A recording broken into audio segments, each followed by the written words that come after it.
Good morning. TMC knowledge में आपका स्वागत है। आइए देखते हैं सामाजिक विज्ञान के अंतर्गत ये भूगोल का एक टेस्ट सीरीज है। ये भूगोल का ये जो है कि जो टेस्ट सीरीज है यानी कि छठा टेस्ट सीरीज है। इसके पहले 5 टेस्ट सीरीज का वीडियो अपलोड कर दिया गया है, आप उसे प्लेलिस्ट में जाकर के देख सकते हैं। इसके साथ साथ इकोनॉमिक्स और राज्य व्यवस्था यानी कि पॉलिटी के टेस्ट सीरीज भी अपलोड किए गए हैं और सबका प्लेलिस्ट अलग अलग बना हुआ है, आप जा कर के वहाँ से देख सकते हैं। ये क्लास 9th और 10th के लिए हैं। तो देखिए इसमें पहला जो सवाल दिया हुआ है, पहला सवाल है कि बागमती अधवारा बाढ़ चेतावनी मॉडल बिहार सरकार द्वारा किस वर्ष विकसित किया गया है। इसका सही जवाब है कि 2016 में इसे विकसित किया गया था। और इसके अंतर्गत जो है कि 10 स्टेशन और 4 ज़िले शामिल हैं, यानी जिसमें सीतामढ़ी है, मधुबनी, दरभंगा और मुजफ्फरपुर हैं। और यह मॉडल क्या है कि 72 घंटा पहले ही बाढ़ का पूर्वानुमान लगा लेता है। तो इस तरीके से सही जवाब इसका ऑप्शन सी है। और नेक्स्ट प्रश्न है यहाँ से, देखिए कि बिहार में राष्ट्रीय आपदा अनुक्रिया बल यानी कि जो एनडीआरएफ जो होता है उसके लिए अस्थायी कैंप कहाँ स्थापित किया गया है। तो पटना ज़िला के बिहटा में इसका सही जवाब होगा, यानी कि बिहटा में एनडीआरएफ यानी कि नेशनल डिजास्टर रिस्पांस फोर्स का एक अस्थायी कैंप स्थापित किया गया है। तो इस तरीके से सही जवाब इसका ऑप्शन सी है। और नेक्स्ट प्रश्न है कि कोसी नदी जिसे बिहार का शोक भी कहा जाता है तथा ये मार्ग बदलने के लिए भी कुख्यात नदी है, यह गंगा में कहाँ पर मिलती हैं या गिरती हैं। सही जवाब है इसका कि जो कोसी नदी है जिसे बिहार का शोक नदी भी कहते हैं, तो ये नदी जो है कि गंगा में मिलती है। कटिहार के कुर्सेला के निकट एक जगह है। और इसका जो कोसी नदी के विषय में अगर हम बात करें तो कोसी नदी जो है कि ये गोसाई थान यानी कि काठमांडू नेपाल से निकलती हैं और ये चतरा के निकट जो है बिहार की सीमा में प्रवेश करती हैं। और कोसी नदी को नेपाल में सप्तकौशिकी नदी के नाम से भी जाना जाता है। नेक्स्ट प्रश्न है कि बिहार की प्रमुख बहुउद्देशीय नदी घाटी परियोजनाएं हैं। ये बताना है कि बिहार की प्रमुख बहुउद्देशीय नदी घाटी परियोजनाएं कौन है। तो देखिए इसमें ऑप्शन में जो दिया गया है यानी कि गंडक नदी, कोसी नदी घाटी परियोजना है, सोन नदी घाटी परियोजना, ये सभी जो हैं कि बिहार की ही नदी घाटी परियोजनाएं हैं। इस तरीके से इसका ऑप्शन होगा कि उपयुक्त में से एक से अधिक, यानी कि 1874 में सोन नहर का निर्माण किया गया था और कोसी परियोजना को 1954 में शुरू किया गया था। भारत और नेपाल के संयुक्त परियोजना है ये। नेक्स्ट प्रश्न है कि जोजिला दर्रा जोड़ता है, जोजिला जो दर्रा है तो ये किसे जोड़ता है। तो ये लेह और श्रीनगर को जोड़ने का काम करता है, यानी कि सही जवाब इसका ऑप्शन ए है। लेह भारत का सबसे ठंडा स्थल भी है और श्रीनगर जम्मू कश्मीर की राजधानी है जो झेलम नदी के तट पर अवस्थित है। तो इस तरीके से अगला इसका प्रश्न है कि भारत में जनसंख्या की त्वरित वृद्धि का मुख्य कारण क्या है। त्वरित वृद्धि हो रही है भारत की जनसंख्या में, उसका प्रमुख कारण है यानी कि उच्च जन्म दर और गिरती हुई मृत्यु दर। क्योंकि आजकल जो है कि विभिन्न जो चिकित्सा सेवाओं के माध्यम से हम लोगों ने मृत्यु दर पर तो पाबंदी पा लिया है, लेकिन जन्म दर जो है कि अभी भी ऊंचा है, यानी कि जो बर्थ रेट है बच्चों का या जन्म रेट ज़्यादा है और ये जनसंख्या में त्वरित वृद्धि का एक प्रमुख कारण है। नेक्स्ट प्रश्न है कि सतपुड़ा और विंध्य के बीच कौन सी नदी बहती है। सतपुड़ा और विंध्य के बीच कौन सी नदी बहती है। तो नर्मदा नदी इसका सही जवाब होगा। और ये नर्मदा नदी जो है वो विंध्याचल पर्वत श्रेणियों में स्थित जो अमरकंटक है उस स्थान से निकलती हैं। नर्मदा नदी जो है कि खंबात की खाड़ी में गिरती है और इसकी कुल लंबाई 1312 किलोमीटर है। नेक्स्ट प्रश्न है कि पाल घाट निम्नलिखित में से किन राज्यों को जोड़ता है। पाल घाट किन राज्यों को जोड़ता है। तो इसका सही जवाब है कि ये तमिलनाडु और केरल को जोड़ने का काम करता है, यानी कि इसका सही जवाब ऑप्शन सी है। देखिए पाल घाट जो दर्रा है उसकी लंबाई 530 मीटर है, जबकि थाल घाट है ये नासिक और मुंबई के बीच का संपर्क मार्ग है और इसकी लंबाई 580 मीटर है। भोर घाट जो है ये मुंबई और पुणे के बीच का संपर्क मार्ग है। तो इस तरीके से जो है कि आप 3 चीज़ों को याद कर सकते हैं, पाल घाट यानी कि तमिलनाडु और केरल के लिए, थाल घाट नासिक और मुंबई के लिए, और भोर घाट जो है वो मुंबई और पुणे के बीच का संपर्क मार्ग है, जबकि इसकी लंबाई जो है वो 520 किलोमीटर है। इस तरीके से इसका नेक्स्ट प्रश्न है कि पृथ्वी के वायुमंडल में कितनी ऊंचाई तक गैसों का आवरण है। पृथ्वी की ऊंचाई पर पृथ्वी के वायुमंडल में अगर हम बात करें तो 200 किलोमीटर की ऊंचाई तक गैसों का आवरण पाया जाता है। और वायुमंडल के जो ऊपरी परत है उसके अध्ययन को हम वायु विज्ञान यानी कि एरोलॉजी के नाम से जानते हैं, जबकि जो वायुमंडल की निचली जो परत होती हैं उसे ऋतु विज्ञान यानी कि मेट्रोलॉजी के नाम से जानते हैं। तो इसका सही जवाब है कि 200 किलोमीटर तक पृथ्वी के वायुमंडल में 200 किलोमीटर की ऊंचाई पर गैसों का आवरण पाया जाता है। देखिए इस वीडियो को अपलोड होने के बाद से इसका जो सॉल्यूशन का वीडियो है, यानी कि सॉल्यूशन में भी बहुत अच्छी जो है कि पॉइंट उससे दिए गए हैं जो आपके लिए काफ़ी फ़ायदेमंद होंगे। तो टेलीग्राम चैनल का लिंक इस वीडियो के डिस्क्रिप्शन में रहेगा और वहाँ से आप टेलीग्राम चैनल से इसका PDF प्राप्त कर सकते हैं। यानी कि जो सॉल्यूशन का जो PDF है, यानी कि जो उसमें जो डिस्कशन दिया हुआ है उसका भी PDF अपलोड कर दिया जाएगा। आप आसानी से वहाँ से पढ़ सकते हैं और अपनी जानकारी को बढ़ा सकते हैं। फिलहाल देखते हैं अगला प्रश्न कि निम्न में से कौन सा मिलान सही है। ये देखना है, एक तरफ अनुसंधान संस्थानों के नाम दिए गए हैं और दूसरे तरफ उनके संबंधित मुख्यालयों के नाम हैं। तो यहाँ पर आप देख सकते हैं, पहला है कि रेशम अनुसंधान संस्थान, ये कहाँ है, तो देख लीजिए ये बेंगलुरु में है, यानी कि ये मिलान सही है। दूसरा है कि केंद्रीय चमड़ा अनुसंधान संस्थान, ये चेन्नई में स्थित हैं। लेकिन यहाँ पे देख सकते हैं कि देखिए, तो इसमें सिर्फ जो है कि एक ही मिलान सही दिया गया है, बाकी जो है अगर देखें तो शर्करा अनुसंधान संस्थान जो है ये स्थित है कानपुर में, जबकि चेन्नई दिया हुआ है। दूसरा है चर्म अनुसंधान संस्थान, ये चेन्नई में है, जबकि यहाँ पे लखनऊ दिया गया है। तो इसमें से सिर्फ एक ही मिलान सही है, यानी कि पहला इसका ऑप्शन सही है। और नेक्स्ट प्रश्न देखते हैं यहाँ से कि चेन्नई को दक्षिण पश्चिम मानसून से अन्य स्थानों की अपेक्षा कम वर्षा मिलती है, क्योंकि इसका क्या कारण है। तो इसका कारण है कि मानसून जो है कि कोरोमंडल तट के समानांतर चलते हैं और इसलिए वहाँ पे वर्षा कम होती है। नेक्स्ट प्रश्न है यहाँ पे कि लेटेराइट मिट्टी कहाँ पाई जाती है। लेटेराइट मिट्टी कहाँ पाई जाती है, इसका सही जवाब क्या है, तो ये भारी वर्षा वाले प्रदेश में पाई जाती हैं, यानी कि इसका ऑप्शन सी सही है। लेटेराइट मिट्टी जो है कि चाय की खेती के लिए सबसे उपयुक्त होती हैं और इसका निर्माण जो होता है वो मानसूनी जलवायु की आर्द्रता एवं शुष्कता के क्रमिक परिवर्तन के कारण हो जाता है। तो लेटेराइट मिट्टी में विशेष करके आयरन और सिलिका की बहुलता ज़्यादा होती हैं, तो इस तरीके से आप इसे याद कर सकते हैं। नेक्स्ट प्रश्न है कि जीविका प्रकार की खेती अपनाई जाती है। जीविका प्रकार की खेती किस क्षेत्रों में अपनाई जाती हैं, तो ये डेल्टा क्षेत्रों में अपनाई जाती हैं, जबकि जो झूम खेती होती हैं वो पहाड़ी भागों के लिए हैं। और इसी तरह से जो है कि पूर्वोत्तर भारत में देखा जाता है कि झूम खेती जो है कि देखने को मिलता है, जिसमें पहाड़ी पर वन को जलाकर 2-3 वर्षों तक वहाँ खेती की जाती है और इसे झूम खेती के नाम से भी जानते हैं। देखिए, अगर झूम खेती की बात करें तो झूम खेती को अलग अलग नामों से भी जाना जाता है, जैसे कि और ये पर्यावरण की दृष्टि से हानिकारक होता है, क्योंकि वहाँ पे झाड़ियों को जब जलाया जाता है तो एक तो झाड़ियों की यानी वन संसाधनों का भी वहाँ पे कमी होता है और दूसरा है कि उसे जलाने से वायु प्रदूषण भी फैलता है। तो इस तरीके से नेक्स्ट प्रश्न यहाँ पर है कि एक ही समय में कंपन वाले स्थानों को जोड़ने वाली रेखाओं की श्रृंखला कहलाती है। एक ही समय में कंपन करने वाले स्थानों को जोड़ने वाली जो रेखाएं होती हैं उसे सहभूकंप रेखाएं यानी कि होमोसिस्मल लाइन्स कहा जाता है, यानी कि इसका ऑप्शन ए सही है। और नेक्स्ट प्रश्न है कि भारत में बाघों का सबसे बड़ा अभयारण्य कौन सा है। ये 50वां प्रश्न है कि भारत में सबसे बड़ा जो बाघों का अभयारण्य है वो नागार्जुन है, यानी कि और ये नागार्जुन सागर अभयारण्य का क्षेत्रफल जो है वो 3568 वर्ग किलोमीटर है और ये आंध्र प्रदेश में स्थित हैं। तो इस तरीके से सही जवाब इसका है नागार्जुन, जो आंध्र प्रदेश में है। और नेक्स्ट प्रश्न है कि इसमें से देखना है कि कौन सा सुमेलित नहीं है, ये बताना है कि इसमें से कौन सा सुमेलित नहीं है। तो देख लीजिए, इसका ऑप्शन इसमें दिया हुआ है कि उपयुक्त में से कोई नहीं इसका आंसर है। इसका मतलब है कि जो भी सुमेल दिया हुआ है वो सब सही है, यानी कि बांदीपुर जो राष्ट्रीय उद्यान है वो कर्नाटका में है, मानस वन्य जीव अभयारण्य ये असम में है और इसी तरह से पेरियार वन्य जीव अभयारण्य ये केरला में है।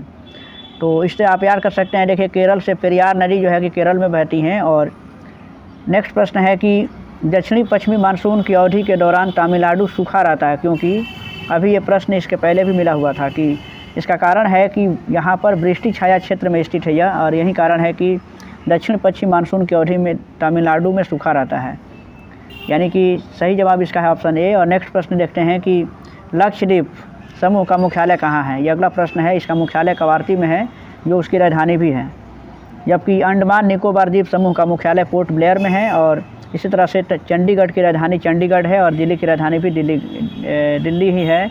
दादर नागर हवेली की राजधानी सिलवासा है। और हम जानते हैं कि भारत में कुल 8 केंद्र शासित प्रदेश हैं। नेक्स्ट प्रश्न है कि नागिन झील, ये देखिए अगला प्रश्न है कि नागिन झील किस राज्य या संघीय प्रदेश में स्थित है। तो ये जो है कि जम्मू कश्मीर में है और जम्मू कश्मीर भी अब जो है कि इस भारत का संघीय प्रदेश बन चुका है। और यहाँ से नेक्स्ट प्रश्न देखते हैं अब, लाल मिट्टी के बारे में निम्नलिखित में से कौन सा एक कथन सत्य है। ये बताना है कि लाल मिट्टी के विषय में कौन सा कथन सत्य है। तो इसका सही जवाब है कि इसमें लौह यौगिकों की प्रचुरता ज़्यादा होती है, यानी कि सही जवाब इसका है ऑप्शन सी इसका राइट आंसर होगी। इसमें लौह यौगिक जो है कि ज़्यादा पाए जाते हैं। लाल मिट्टी में आयरन और सिलिका की बहुलता होती है और ये लौह ऑक्साइड के कारण ही इसका रंग लाल भी पाया जाता है, जिसमें इसकी जो प्रकृति होती है वो अम्लीय प्रकृति की होती हैं। और नेक्स्ट है कि निम्नलिखित में से कौन सा राज्य भारत में मैंगनीज का सर्वाधिक उत्पादन करता है।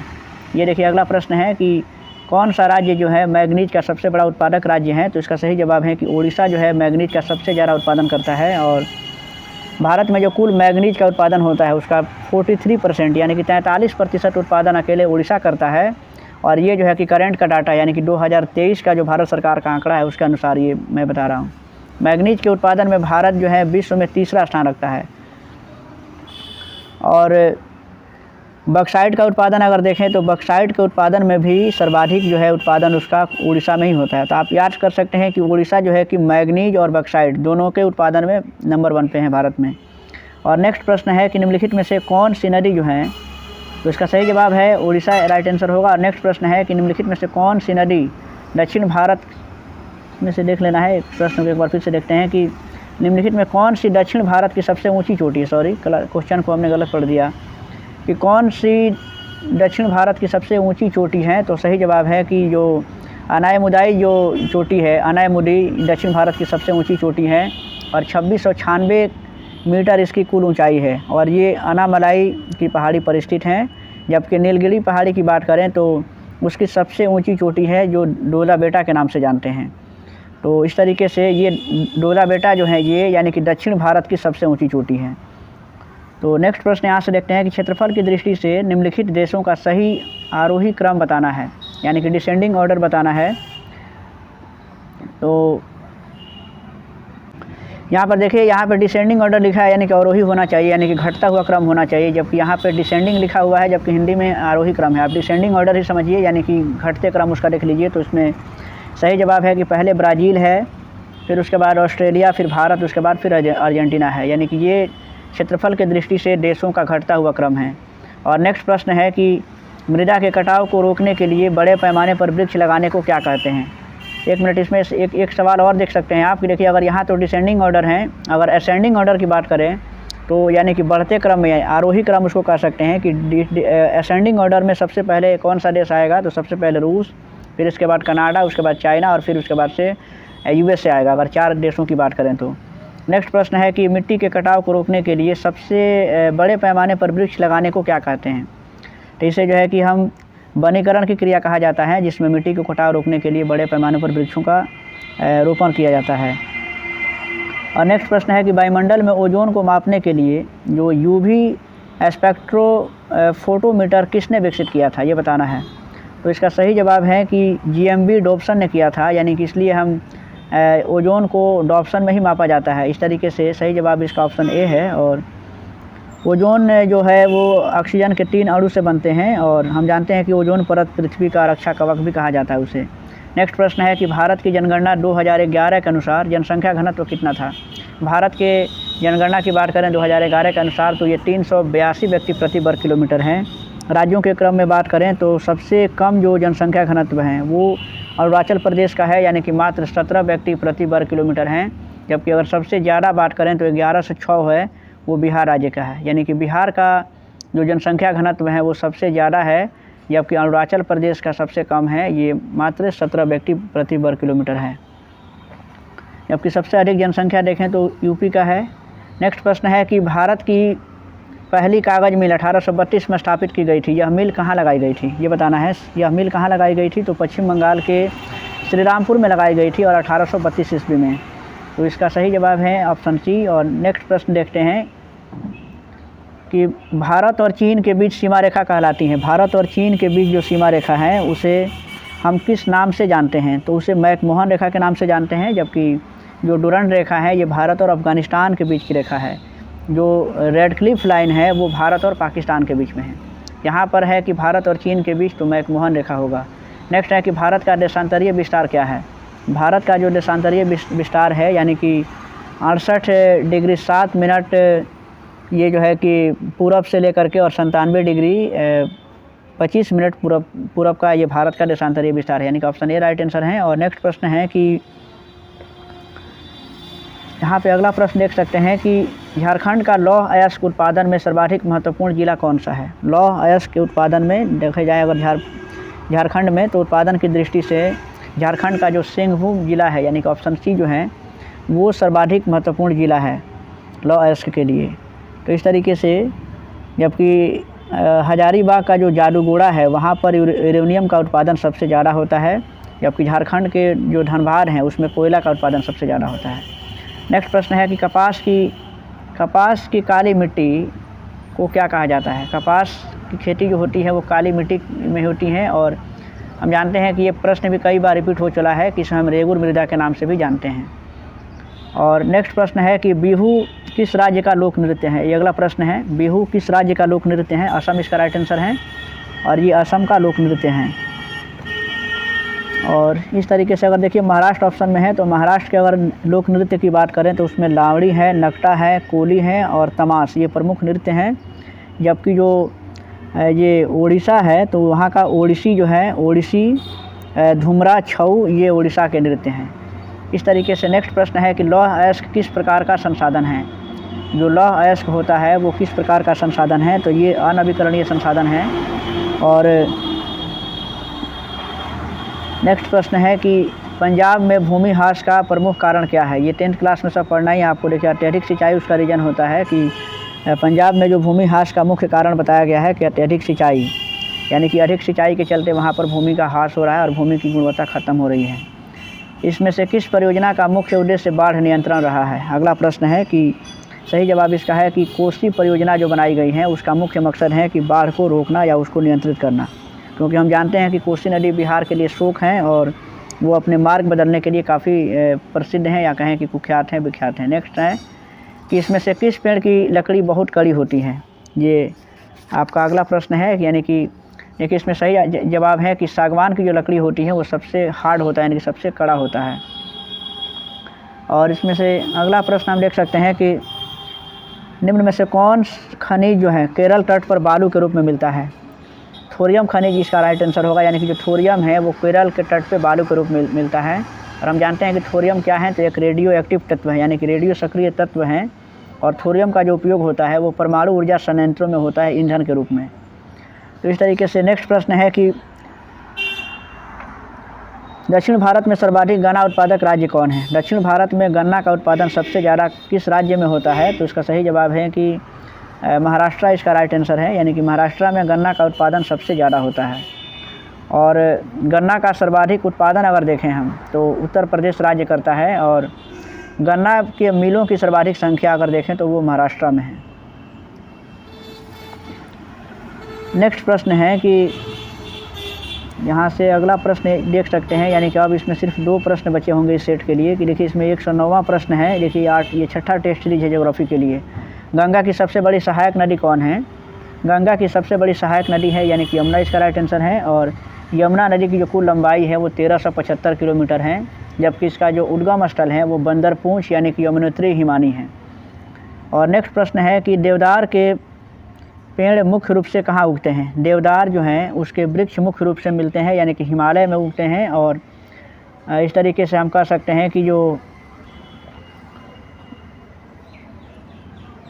इसका सही जवाब है यानी कि हिमालय में। और ये हमारा टेस्ट सीरीज 6ठा था जिसमें आपने देखा भूगोल के 40 इंपॉर्टेंट प्रश्न। इसके बाद से और इसमें के जो है कि 4 टेस्ट सीरीज बचे हुए हैं ज्योग्राफी के, जो जल्द ही अपलोड कर दिए जाएंगे। और इस तरीके से कुल 11 जो है कि इसमें सेट दिए गए हैं प्रत्येक विषय के, जिसमें कि ज्योग्राफी में मात्र 4 बच रहे हैं। उसके बाद से इकोनॉमिक्स और राज्य व्यवस्था के भी प्रश्न अपलोड किए जा रहे हैं। आप देखते रहिए, वीडियो को शेयर भी कीजिए और अच्छा लगे तो लाइक भी कीजिए और कमेंट भी कीजिएगा।